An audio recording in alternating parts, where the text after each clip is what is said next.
Bienvenue à toutes et à tous. Aujourd'hui, on se penche sur une analogie assez étonnante, il faut le dire. Le SEO et Nelson Mandela.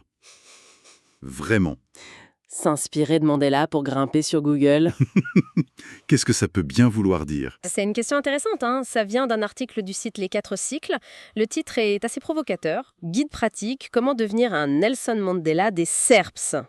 Alors les SERPs, ce sont les pages de résultats Google, pour ceux qui découvrent. D'accord. Et l'idée, évidemment, c'est pas une comparaison directe, personne ne dit ça, c'est plutôt une métaphore pour explorer une autre façon de faire du SEO. Une approche basée sur, disons, l'impact durable, une vision, l'inspiration. Enfin, c'est comme ça que l'article présente les choses. Une vision plus noble, peut-être. L'article suggère de voir le référencement moins comme une chasse au clic et plus comme une mission, avec un vrai message. Il y a cette phrase « Éduquer, ne vendez pas ». Incarner des valeurs fortes. Mais bon, est-ce que c'est réaliste, ça, dans le monde hyper compétitif du SEO? C'est la question, justement.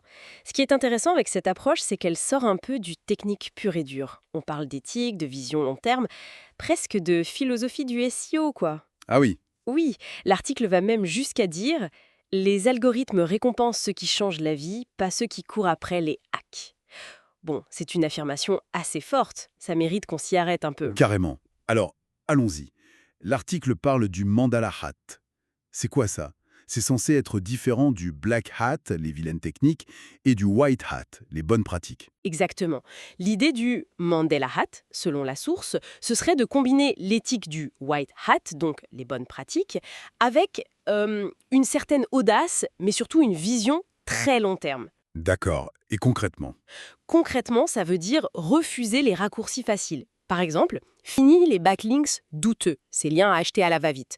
À la place, on privilégie des partenariats authentiques, réfléchis. Genre collaborer avec d'autres sites respectés? Oui, voilà, des projets communs, des choses qui construisent une vraie relation. C'est un investissement, en fait, pour bâtir la confiance, la durabilité. Et ça, d'ailleurs, ça colle bien avec ce que Google met en avant maintenant avec son EEAT. Expérience, expertise, autorité, confiance. Mhm. Donc cette approche Mandela Hat, elle viserait à être plus solide face aux tempêtes algorithmiques, comme ils disent. Les fameuses mises à jour Google qui peuvent tout chambouler. Justement, ces tempêtes, ça m'amène à la résilience. L'article fait le parallèle avec la persévérance de Mandela. En SEO, c'est vrai, les obstacles sont constants. Et les mises à jour Google, la concurrence qui débarque. Comment cette stratégie Mandela nous aide face à ça? Eh bien, elle propose de changer de regard.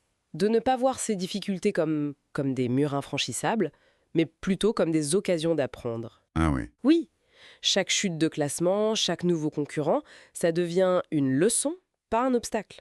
C'est ce que dit l'article. Ça demande de la constance, évidemment. Il faut analyser, ajuster sans paniquer. Et surtout, transformer ces difficultés en moteur pour progresser. Une vision de croissance continue, quoi. D'accord, je vois. C'est un état d'esprit, en fait. Et j'imagine que ça se traduit aussi dans la création de contenu. L'article utilise une image forte. Le contenu comme arme pour libérer les serpes. Oui, l'image est parlante. L'accent est mis sur le storytelling, sur le fait d'humaniser ce qu'on raconte. L'article le dit très clairement. Parlez à vos lecteurs, pas aux robots. C'est essentiel, ça. Tout à fait.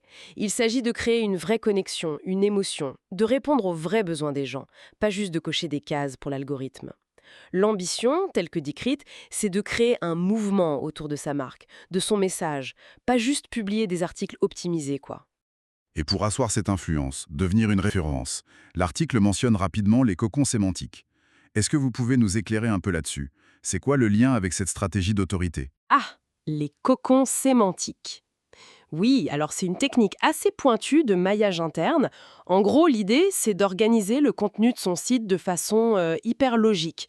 On prend un sujet principal et on crée plein de contenus liés, très spécifiques, qui répondent à toutes les questions autour de ce sujet. Et on lit tout ça intelligemment. D'accord. En faisant ça, on montre à Google et aux visiteurs bien sûr qu'on maîtrise vraiment le sujet à fond. On couvre tout. Et ça s'inscrit parfaitement dans l'approche Mandela décrite par l'article. Parce qu'en répondant de manière hyper complète, experte aux questions des gens, on devient naturellement une autorité, la référence, le symbole dans sa niche, comme dit l'article. Donc, pour résumer la pensée de cette source, appliquer ces principes Mandela au SEO, ce serait viser plus haut que juste des bonnes places dans Google. Ce serait chercher à construire la confiance, une autorité qui dure, qui est reconnue. Refuser la facilité, la médiocrité, pour vraiment laisser une trace. L'article termine là-dessus. Soyez plus qu'un site, soyez un symbole. C'est fort comme conclusion. Oui, c'est une belle ambition, et ça ouvre une réflexion intéressante qui va au-delà du SEO, finalement.